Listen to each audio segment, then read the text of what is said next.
ಗಾಜಾದಲ್ಲಿ ಅಕ್ಷರಶಃ ನರಮೇಧವನ್ನ ನಡೆಸ್ತಾ ಇದೆ ಅನ್ನೋ ಅಪಖ್ಯಾತಿಗೆ ಒಳಗಾಗಿರುವ ಇಸ್ರೇಲ್ನ ಪರವಾಗಿ ಮೋದಿ ಆಗಾಗ ಮಾತನಾಡ್ತಾ ಇರ್ತಾರೆ.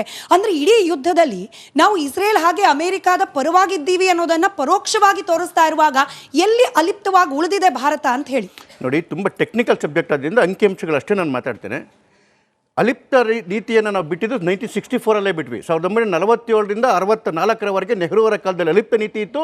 ಇಂದಿರಾ ಗಾಂಧಿಯವರು 1966 ಅದನ್ನು ಚೇಂಜ್ ಮಾಡಿ ಮಲ್ಟಿ ಅಲೈನ್ಮೆಂಟ್ ಅಂತ ಮಾಡಿದ್ರು ಅವರು. ಯಾವುದು ಅದು ಅವರ ಸ್ಟ್ಯಾಂಡ್ ಆಯಿತು. ಅದಾದಮೇಲೆ ನರಸಿಂಹರಾವ್ ಅವರು ಬಂದಮೇಲೆ ಲುಕೀಸ್ ಪಾಲಿಸಿ ಆಯಿತು. ಇವತ್ತು ನರೇಂದ್ರ ಮೋದಿ ಅವರು ಮಾಡ್ತಿರೋದು multi vector engagement policy.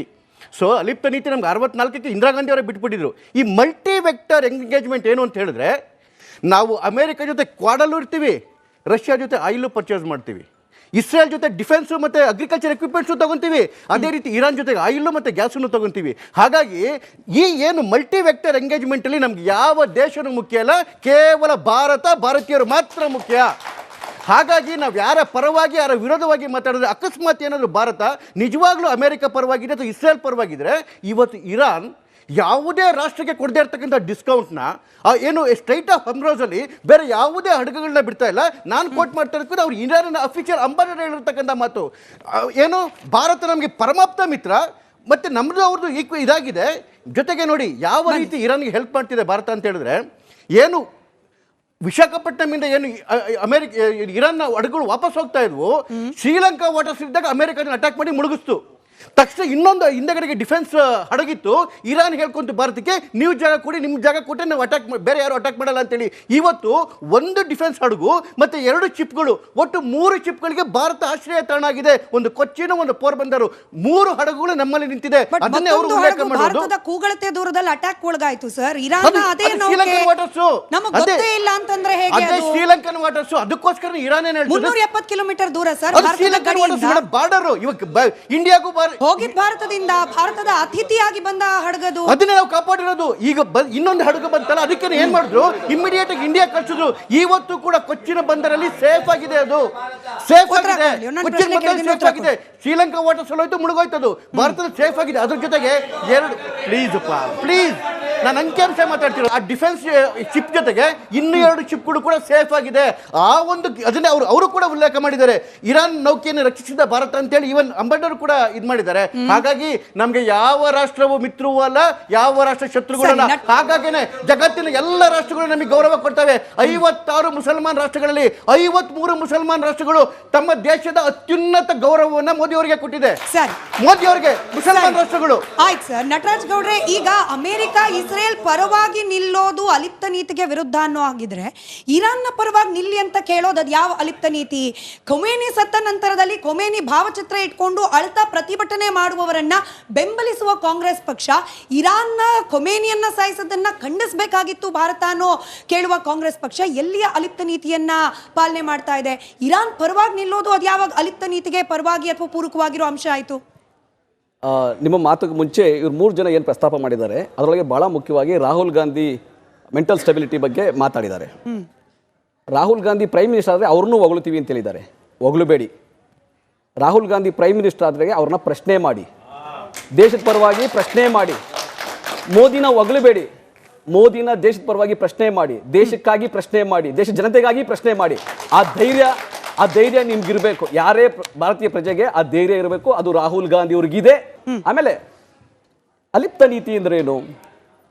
Vajpayee ಅವರು ಒಂದು ಮಾತು ಹೇಳಿದ್ರು, ಇಸ್ರೇಲ್ ಯಾವ ಪ್ಯಾಲೆಸ್ತೀನಿ ಜಾಗಗಳನ್ನ ಆಕ್ರಮಣ ಮಾಡಿಕೊಂಡಿದೆ ಅಲ್ಲಿಂದ ಈಚೆಗೆ ಹೋಗಬೇಕು, 2 ದೇಶದ ನೀತಿಯನ್ನು ಒಪ್ಪಿಕೊಳ್ಳಬೇಕು ಅಂತ ವಾಜಪೇಯಿ ಘಂಟಾಘೋಷವಾಗಿ ಸ್ಪಷ್ಟ ನುಡಿಗಳಲ್ಲಿ ಹೇಳಿದ್ದಾರೆ.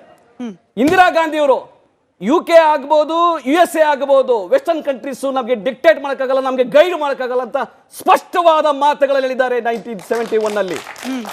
ಅದೇ ಮನಮೋಹನ್ ಸಿಂಗ್ ಅವರು ಸದ್ದಾಂ ವಿಷಯದಲ್ಲಿ ಅಮೆರಿಕ ಮಾಡಿದ್ದು ತಪ್ಪು ಅಂತೇಳಿ ಅಮೆರಿಕದ ನೆಲದಲ್ಲಿ ನಿಂತ್ಕೊಂಡು ಅಮೆರಿಕಕ್ಕೆ ಚೀಮಾರಿ ಹಾಕಿ ಬಂದಿದ್ದಾರೆ ಮನಮೋಹನ್ ಸಿಂಗ್. ಯಾರನ್ನ ಇವರು ಮೌನ್ ಅಂತಾರಲ್ಲ ಅವರು. ಆದ್ರೆ ಮೋದಿ ಅವರು ಏನ್ ಮಾಡಿದ್ರು, UAE ಮೇಲೆ ಇರಾನ್ ಅಟ್ಯಾಕ್ ಮಾಡ್ತು, ಏನು ಸೌದಿ ಮೇಲೆ ಅಟ್ಯಾಕ್ ಮಾಡ್ತು, ಬೆಹ್ರಾನ್ ಮೇಲೆ ಅಟ್ಯಾಕ್ ಮಾಡ್ತು. ಮೋದಿ ಅವರು ಕಂಡಮ್ ಮಾಡಿದ್ರು, ಸಂತೋಷ. ಆದ್ರೆ ಇರಾನ್ ಮೇಲೆ ಅಟ್ಯಾಕ್ ಮಾಡಿದ್ದು ಇಸ್ರೇಲ್ ಮತ್ತೆ ಅಮೆರಿಕನ ಕಂಡಮ್ ಮಾಡಲಿಲ್ಲ. ಅದು ತೋರಿಸ್ತದೆ ನೀವು ಒಬ್ಬರ ಪರ ಪಕ್ಷಪಾತಿಯಾಗಿದ್ದೀರಿ, ಇನ್ನೊಬ್ಬರ ದೂರ ಇದ್ದೀರಿ ನೀವು ತೋರಿಸ್ತದೆ. ಎರಡನೇದು, ಖಮೇನಿ ಸತ್ರು, ಖಮೇನಿ ಹಿಸ್ಟೋರಿಕಲಿ ಇರಾನ್ ನಮ್ಮ ಭಾರತ ಸ್ನೇಹಿತ, ನಾವು ಒಪ್ತಾ ಇದೀವಿ, ಅವತ್ತಿಂದ ನಾವು ಹೇಳ್ತಾ ಇದೀವಿ ಅದನ್ನೇ. 6 ದಿನ ತಗೊಂಡ್ರಿ ನೀವು ಸಂತಾಪ ಸೂಚಕ್ಕೆ, ಸರ್ಕಾರದ ಸಂತಾಪ ಸೂಚಕ್ಕೆ 6 ದಿನ ತಗೊಂಡ್ರಿ. ಯಾವಾಗ ಇಡೀ ದೇಶದಲ್ಲಿ ಎಲ್ಲರೂ ಮಾತಾಡಿದ ಮೇಲೆ, ಚೀಮಾರಿ ಹಾಕಿದ ಮೇಲೆ ಭಾರತ ಸರ್ಕಾರ 6 ದಿನ ಆದ್ಮೇಲೆ ಸಂತಾಪ ಸೂಚಿಸ್ತು. ಏನ್ ತೋರಿಸ್ತದೆ ಇದು? ಇಸ್ರೇಲ್ಗೆ ಹೋಗಿ ಬಂದ 2 ದಿನ ಆದ್ಮೇಲೆ ಖಮೇನಿ ಅವರ ಹತ್ಯೆ ಆಗ್ತದೆ. ನೀವು ಅವತ್ತಿಂದ ಇಡೀ ದೇಶದಲ್ಲಿ ಒಂದೇ ಒಂದು ಉತ್ತರ ನೀವು ಕೊಡಬೇಕಾಗಿದ್ದೇನು ಸ್ಪಷ್ಟವಾಗಿ ಮೋದಿ ಅವರು, ಯುದ್ಧವನ್ನ ಮಾಡಬೇಡಿ, ಶಾಂತಿಯನ್ನ ಕಾಪಾಡಿ, ನೀವು ಸಂವಾದ ಮುಖಾಂತರ, ಸಮಾಲೋಚನೆ ಮುಖಾಂತರ ಯುದ್ಧವನ್ನು ನಿಲ್ಲಿಸಿ ಅಂತ ಹೇಳ್ಬೇಕಾಯ್ತು. ಹೇಳಿದ್ರ? ಒಂದೇ ಒಂದು ಮಾತು ಹೇಳಿದ್ರೆ ಹೇಳಿಲ್ಲ. ಇವತ್ತು ಇರಾನ್ದು ಏನು ಅಂಬಾಸಿಡರ್ ಹೇಳಿದ್ದಾರೆ ಇಲ್ಲಿ ಇಂಡಿಯಾದಲ್ಲಿ ಅಂತ ಹೇಳ್ತಿರಲ್ಲ, ಅವ್ರು ಹೇಳಿರೋ ಮಾತೇನು ಗೊತ್ತಾ? ಭಾರತ ದೀರ್ಘಕಾಲಿಕ ಸ್ನೇಹಿತ. ಇವತ್ತಿನ ಮಾತು ಈಗ ನೀವು ಮೊಹಮ್ಮದ್ ಯಾರು ಫತೇಹ್ ಅಲ್ಲಲ್ಲ, ಯಾರು ಹೇಳಿದ್ದು ಅಂತ ಇರಾನ್ನ ಅಂಬಾಸಿಡರ್. ಮತ್ತೆ ಅನುಮಾನ ಏನು ಉಳಿದಿದೆ? ಕೇಳಿ ಅನುಮಾನ ಏನು ಉಳಿದಿದೆ?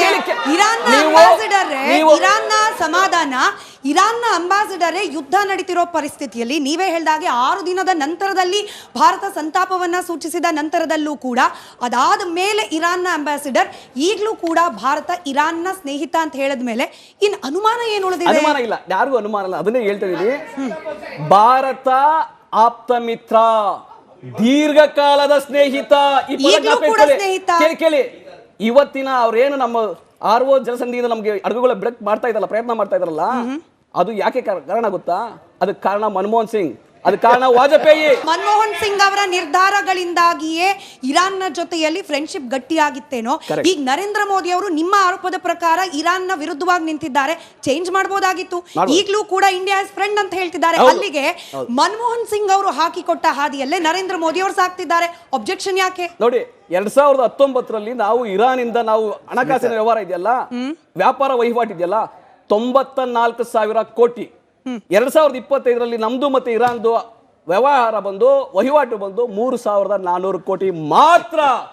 ನರೇಂದ್ರ ಮೋದಿ ಅವರು ನಮ್ಮ ವ್ಯವಸ್ಥೆಯನ್ನ, ಸ್ನೇಹವನ್ನ ಅಮೆರಿಕಾಗೋಸ್ಕರ ಅಡ ಇಟ್ಟಿದ್ದಾರೆ, ಸರೆಂಡರ್ ಆಗಿದ್ದಾರೆ, ಶರಣಾಗತಿಯಾಗಿದ್ದಾರೆ.